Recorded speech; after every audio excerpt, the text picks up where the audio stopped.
আরে বাবা, কি বিশ্রী রান্না হয়েছে!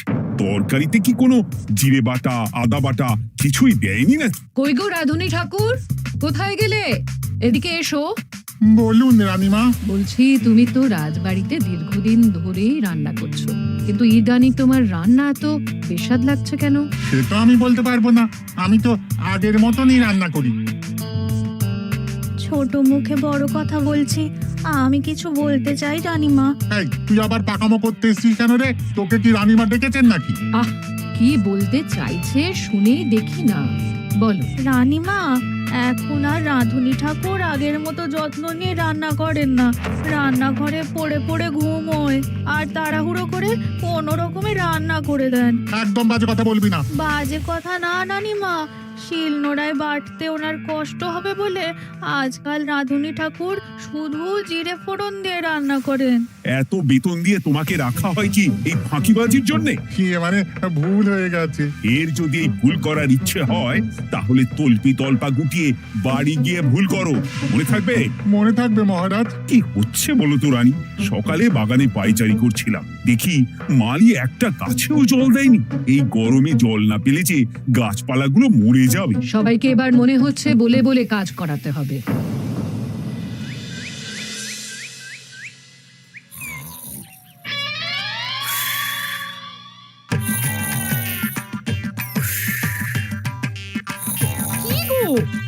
কদিন ধরে তো তুমি শুধু খাচ্ছ আর ঘুমোচ্ছ। বাজার দোকান কিছুই নেই গো, রাজসভাতেও যাও না। কি যে করি। কি গো দিদা, দাদু আজও ঘুমোচ্ছে? কি বলবো বলতো? আমরা কিছু একটা ব্যবস্থা করছি, দাঁড়াও।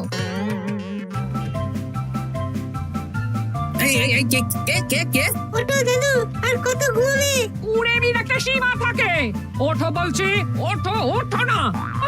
আমি বুঝতে পারছি বাড়ির কাজ, বাজার দোকান এসব না করার জন্য তুমি পড়ে পড়ে ঘুমোচ্ছ। দাদু কাজে ফাঁকি দিচ্ছে দিদা। দে পুটি, আর সরসরি দে।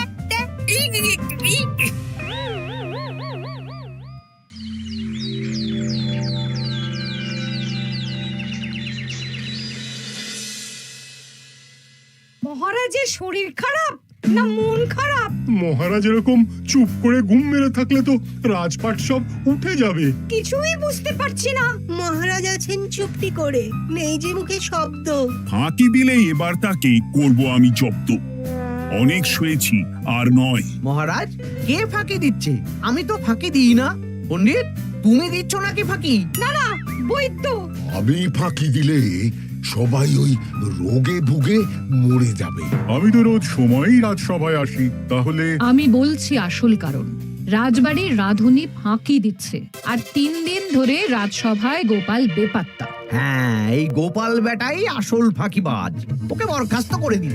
গোপালকে যদি বরখাস্ত করা হয় তাহলে বিপদে আপদে মহারাজের পাশে দাঁড়াবে কে? অসময় মহারাজ বুদ্ধি পাবেন কার কাছে? এই সুযোগ, এই সময় গোপালকে মহারাজের চক্ষুশূল করতে হবে, তাহলে আমি একেবারে জেঁকে বসতে পারবো। মহারাজ, গোপাল ঠিক কতটা ফাঁকিবাজ হয়ে উঠেছে তার কোনো ইয়ত্তা নেই। হ্যাঁ, বলুন তো। বেটা গোপাল কোনোদিন সঠিক সময়ে রাজসভায় আসে না। কোনো দিন তো আসেই না, যেমন আজকেও আসেনি। আর না এলে মহারাজকেও কারণটা জানায় না। আপনাকে সম্মান করা তো দূরের কথা, কোনো ভ্রুক্ষেপই করে না। এটা কিছুটা হলেও মন্ত্রী মশাই ঠিক কথা বলছেন। হ্যাঁ, এ তো একদম সঠিক কথা। ঠিক বলেছ। প্রহরী, প্রহরী, বলুন মহারাজ। তুমি আরেকজনকে সাথে নিয়ে এক্ষুনি গোপালকে তুলে নিয়ে এসো। আচ্ছা মহারাজ। বলি, তুমি আজকেও রাজসভায় কামাই করবে? অর্ধেক দিন কামাই করলে বেতন কাটা যাবে গো। গিনিমা, গোপালকে মহারাজ ডাকলেন। ওই দেখো, রাজবাড়ি থেকে প্রহরীও ডাকতে এসেছে। ওহ, মহারাজের আদেশ না শুনলে তোমাকে তুলে নিয়ে যেতে বাধ্য হব। আরে দাঁড়িয়ে দেখছিস কি? তুলে নিয়ে চল। ঠিক বলেছিস, তুই হাত ধর আর আমি পা ধরি। আমরা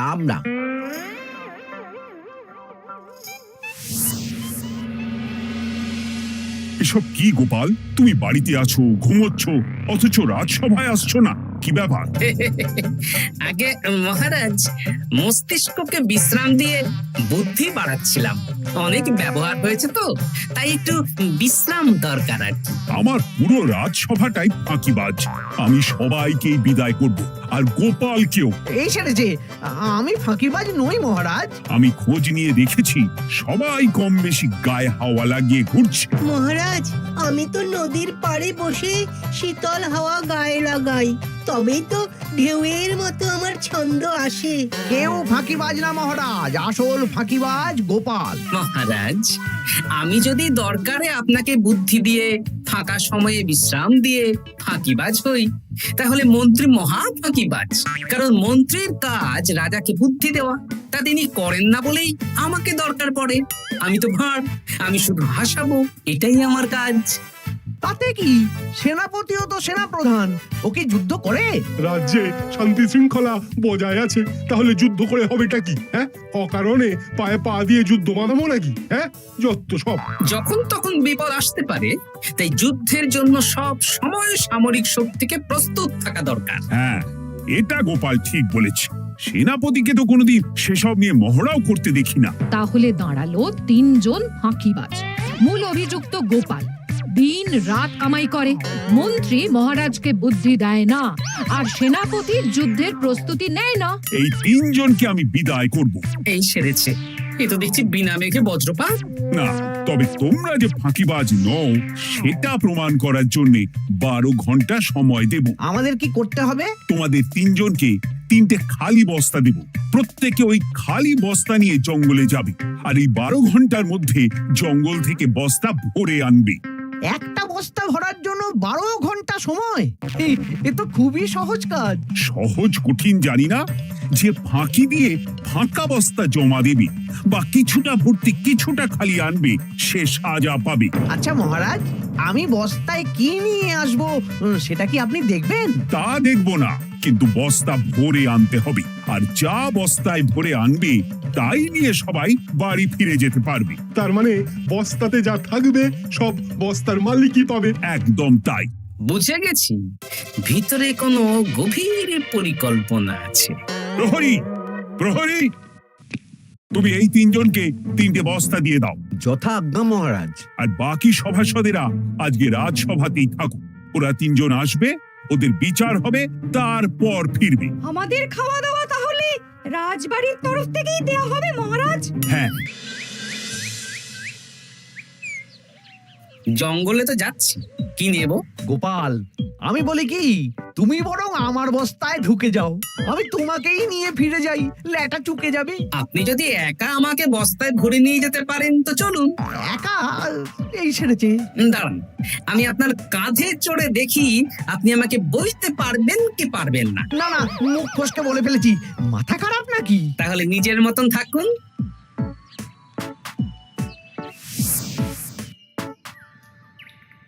এমন কি বা আছে এই জঙ্গলে? আমার কাজে লাগার মতন তো কিছুই দেখতে পাচ্ছি না। ওই তো ওই দিকটা একটু ছায়া আছে বেশ, ওই গাছের নিচে গিয়ে বিশ্রাম নি। সেনাপতি, অত চিন্তা ভাবনা করার কিছুই নেই। মহারাজ তো আর দেখবেন না আমরা বস্তায় কি ভরে নিয়ে যাব। 12 ঘন্টা অনেক সময়। এখন বিশ্রাম নাও। আপনার ইঁদুরের পেট, আপনি বিশ্রাম নিন। দেখি জঙ্গলে থেকে কিছু ফল পেড়ে আগে খাই, তারপর না হয় ওই বস্তাটা ওই ফলমূলের খোসা আর মাটিতে পড়ে থাকা পাতা দিয়ে ভরিয়ে মহারাজের কাছে নিয়ে যাব। হ্যাঁ, বস্তা যখন বাড়ি নিয়েই যেতে পারবো, তাহলে বনের সব থেকে ভালো ভালো ফলগুলো আগে ভরে নি। গিন্নিকে এবার বলবো, বাজার আনি না তো কি হয়েছে, দেখো কত ফল এনেছি। যাই, এর থেকে কিছু মহারাজকে ভেট দেব, মহারাজ বেশ খুশি হবেন।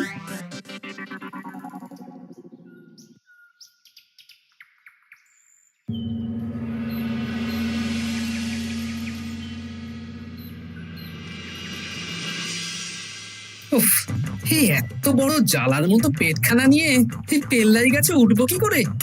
দূর দূর, আশেপাশে ঢিল পাথরও দেখতে পাচ্ছি না। এই বুড়ো বয়সে হাড়গোড় ভাঙলে সে এক খারাপ ব্যাপার হবে।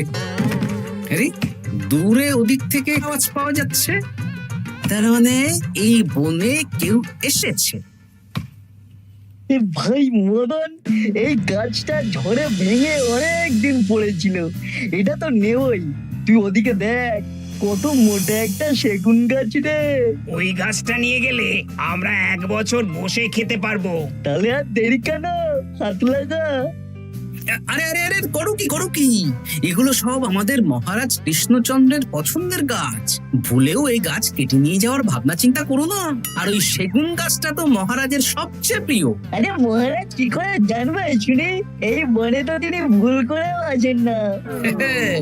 এই যে আমি আসি, আমি মহারাজের দূত। তোমরা যদি ভুল করে ওই সেগুন গাছে হাত দাও তাহলে কিন্তু তোমাদের গর্দান যাবে। এই সেরেছে, কিন্তু আমরা তো কাঠুরিয়া, কাঠ ছাড়া পেট চালাবো কি করে?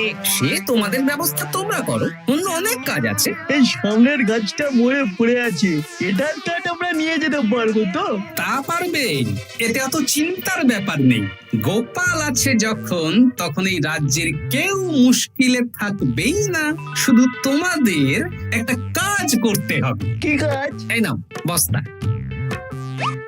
আমার জন্য এই জঙ্গল থেকে টাটকা বিভিন্ন ফল পেড়ে এই বস্তা ভরে দাও, তাহলে মহারাজকে আর তোমাদের কথা বলবো না, বুঝলে? আর তোমাদের যাতে রাজবাড়িতে কোনো কাজ হয় সেই নিয়ে মহারাজের কাছে সুপারিশও করবো, কেমন? বেশ বেশ, এই তুমি তাহলে এখন এখানে বিশ্রাম করো, আমরা তোমার বস্তা ভরে ফল নিয়ে আসছি। ঠিক আছে, আমি তোমাদের কুঠার পাহারা দিচ্ছি, তোমরা ভালো তরতাজা ফল বস্তায় ভরে নিয়ে এসো।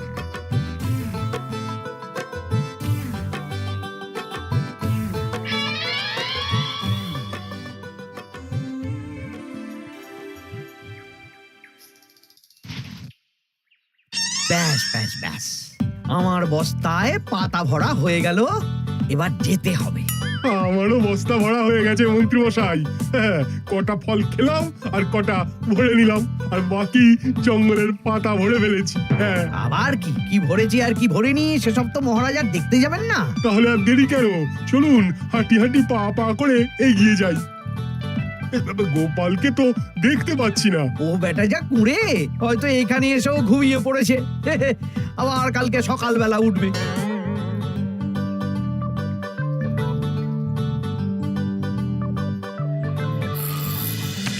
এই যে ভাইয়া, এই যে হ্যাঁ, কে কে? আমরা। ও বলো, বস্তা ভরে এনেছো? হ্যাঁ, ভরে এনেছি। তাহলে চলো রাজসভায় যাই, তোমাদের একেবারে মহারাজের সাথে পরিচয়ও করিয়ে দেবো, আর কাজের ব্যাপারেও বলবো। চলুন। চলো চলো চলো।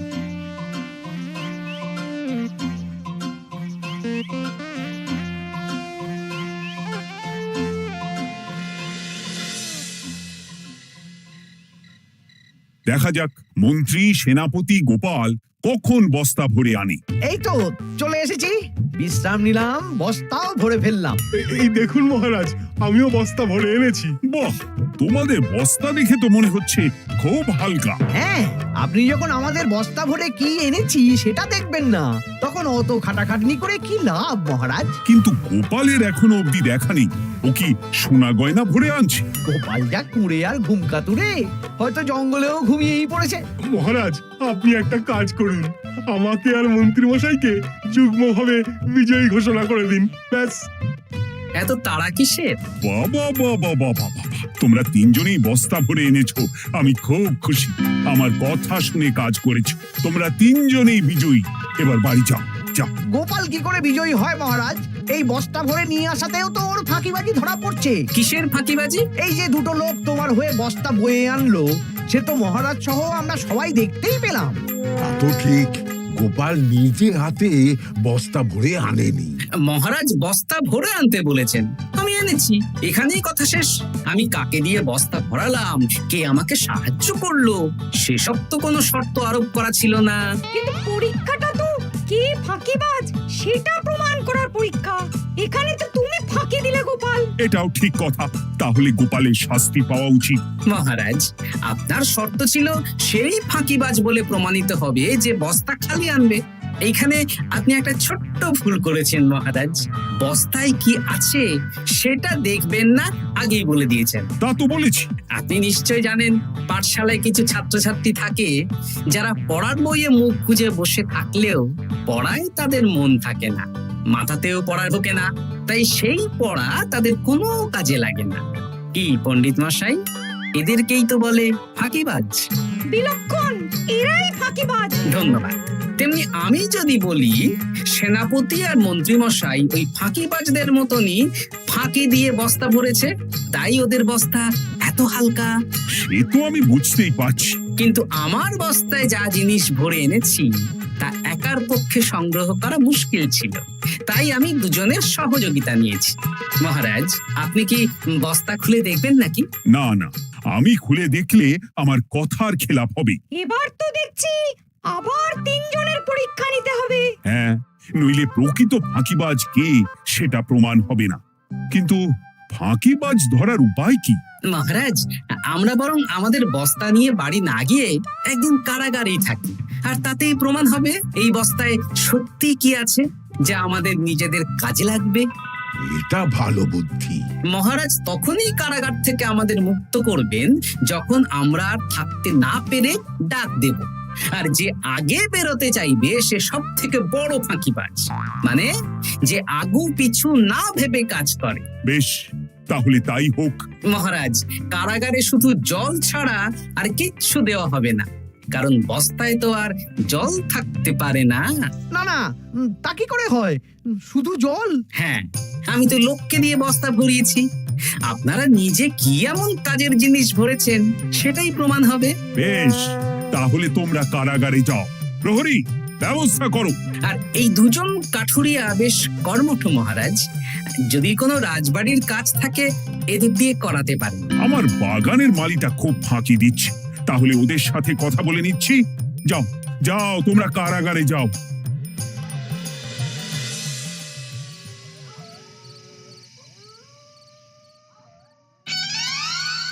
ওরে বাবা রে, কি খিদে খিদে পাচ্ছে রে। দেখি বস্তায় কি আছে দেখি।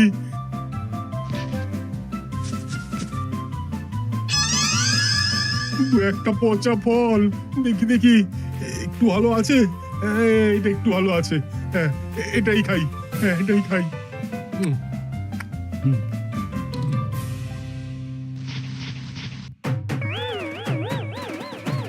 আমি তো শুধু পাতা ভরেছি, কি সেরেছি? আমাকে কি জল খেয়েই কাটাতে হবে? এবার আমি দেখি। আহ, টাটকা ফল আর জল। আমার কাছে যা ফল আছে এগুলো খেয়ে আরাম করে 5-6 দিন কেটে যাবে। ও গোপাল, আমাকেও কটা ফল দাও না গো। ও গোপাল, আপনি এখান থেকে উঠুন, অন্য বাগানে ফুল হয়ে ফুটুন। ফল খাবেন? এখন কর্মফল ভোগ করুন। ওরে বাবা, জল খেয়ে আর কতক্ষণ কাটাবো?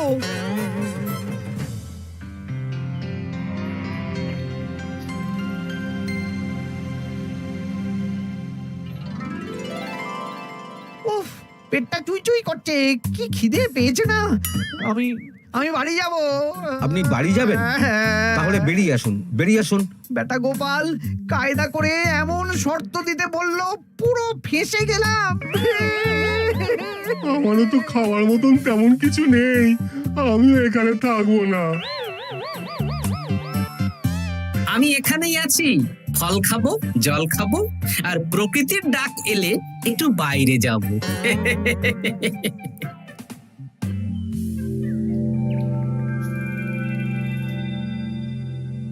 কি তোমরা কারাগারে এক রাতের বেশি তো থাকতেই পারলে না? কি আর করব বলুন মহারাজ, আমরা তো আর গোপালের মতন বস্তা ভরে টাটকা ফল নিয়ে আসিনি। বেটা গোপাল আমাদের দেখিয়ে দেখিয়ে ফল খাচ্ছিল, অতি আমাদের খিদে আরো বেড়ে যাচ্ছিল। তাহলে এরা দুজনে তো হার মেনে নিল। গোপাল কি করছে? গোপাল খাচ্ছে আর ঘুমোচ্ছে। ওকেও নিয়ে এসো। আচ্ছা মহারাজ।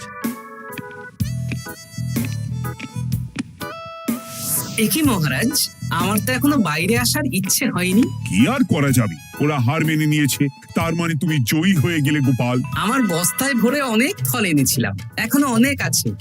আপনি তাহলে বাকি ফলগুলো নিয়ে নিন। তাহলে তো এটাই প্রমাণ হলো গোপাল কাজের সময় ফাঁকিবাজি দেয় না, শুধু বুদ্ধি বাড়ানোর জন্য একটু বেশি ঘুমোয়। এই নাও গোপাল, তোমার উপহার। মহারাজ, আমি সময়ের কাজ সময়ে করি আর বাকি সময় একটু ঘুমাই। আমার এখন ঘুম দরকার মহারাজ, কাল থেকে অনেক ধকল গেল যে। বেশ, তোমাকে ঘুমানোর জন্য 1 সপ্তাহ ছুটি দেওয়া হলো। ধন্যবাদ মহারাজ। কি সেনাপতি আর মন্ত্রীমশাই, এবার বুঝলেন তো, ফাঁকি দিলেই ফাঁকে পড়তে হয়, তাই কাজ করলে ভেবে চিন্তে করুন। চলি, খুব ঘুম পাচ্ছে।